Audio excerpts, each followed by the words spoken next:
But at the moment, I guess they want to win this match as well. It's going to be the super over.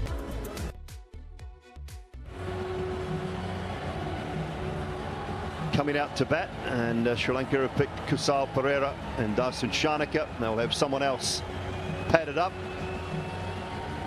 They go to someone like Chakravarti, or they go back to Arshdeep. Well, I can see what's happening out there, so I can pretend to predict. But it seems like Arshdeep Singh was so impressive in the 19th over. Had India won the game in that first, I mean, normally the 19th over would have had a lot to do with it. Little surprise, I'm sure a lot of people thinking, why not Pathum Nissanka? The kind of form that he was in, maybe is a little tired. Did virtually the whole innings. But the incumbent batter, Darsun Shanaka, comes out, and Kusal has come in to, I guess, just make it a little difficult with the left-hand, right-hand combination.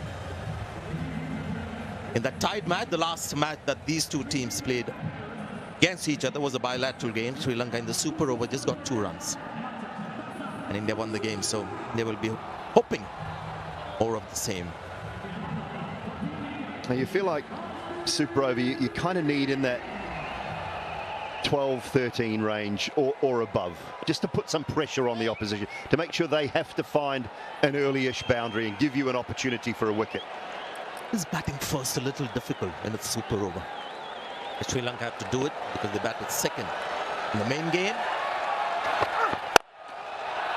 That's a well, he's got a wicket first ball. Rinku Singh takes a catch. So this is a good start for India. Yes, batting first is a little more difficult because you're just not sure.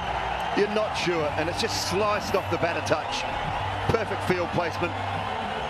He went wide, trying to take the power of the leg side away from Kusal Perera. Big boundary on the offside. Rinku Singh on as a substitute. He's a very good fielder. And Kusal Perera just last one delivery in the super over. He is gone. And Sri Lanka have only faced 1 ball. They've got 5 to go and only 1 wicket. And here's Arshdeep, the super over.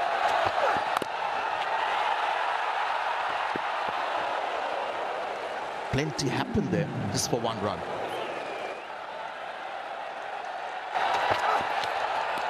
This is it. Brilliant, brilliant so far from Arshdeep. That's going to be wide. So India stuck with that tactic. And they're going to test Darsun Shanaka whether he has the nerves to just use the pace of the bowler. At the moment, he's just trying to belt it down the pitch.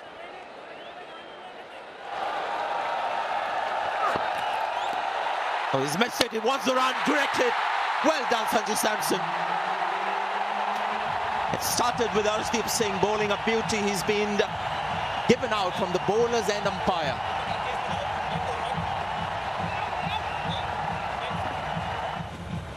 Ball pass is very close to the bat. Can I have Altaiz?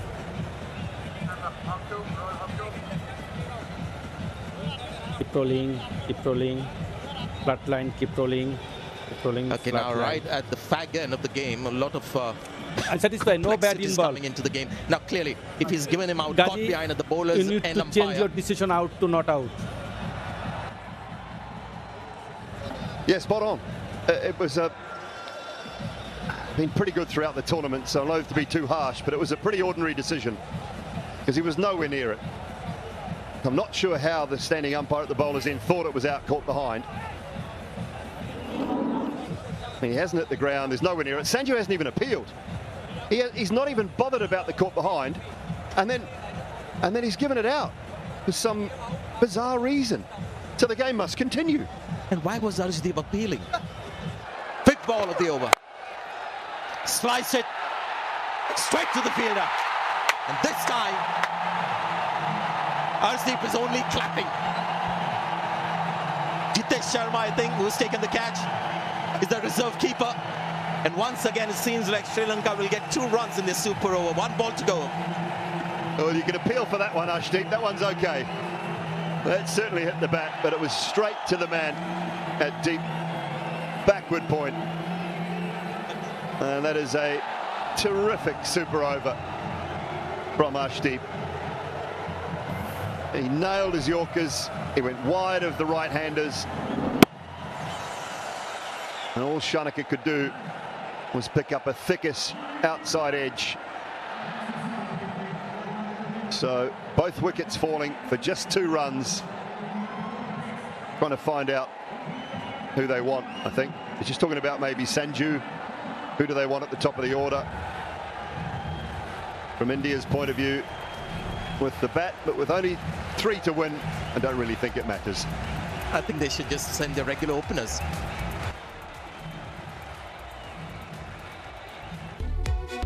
Super over, India will require 3 to win.